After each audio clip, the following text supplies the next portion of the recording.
Dr. Roxanne. I'm an obstetrician and gynecologist. I work very closely with our midwives and doulas. We all have different roles to play and responsibilities in bringing the baby into this world.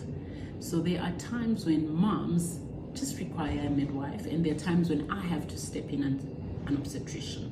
So in cases where the mom is low risk, and what do we mean low risk?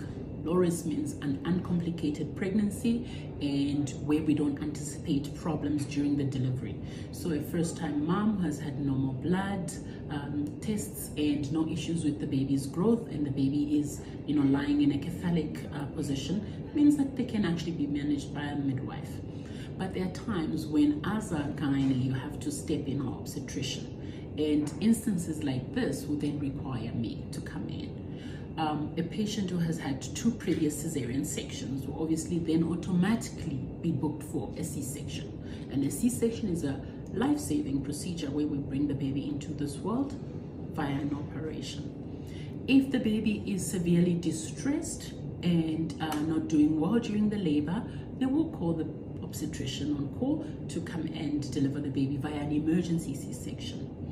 If the water has broken and you've passed your 24-hour mark, have not gone into labor, we try and augment the labor, nothing happens, they now have to come in as an obstetrician and deliver the baby.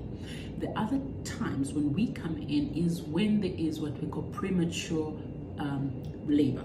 So anything below 37 weeks is actually considered premature labor. So then I have to be involved as an obstetrician because we anticipate that the baby might need support, neonatal support. So delivery of this baby needs to be very closely monitored by a doctor.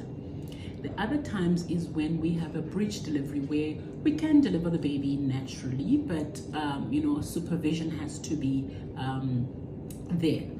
Other instances where we think the obstetrician will be required is when we have twin pregnancies. So that's not seen as a low risk birth. So that's a high risk birth, and it's a multiple gestation or multiple pregnancy. Then the obstetrician has to be involved in the delivery. Or if we think that the mom has got a placenta that's low-lying, so the placenta is actually covering the cervical os and the cervix is the exit way of the baby. So that's quite life-threatening. It means that the placenta will start bleeding before the baby can be delivered. So that requires a C-section.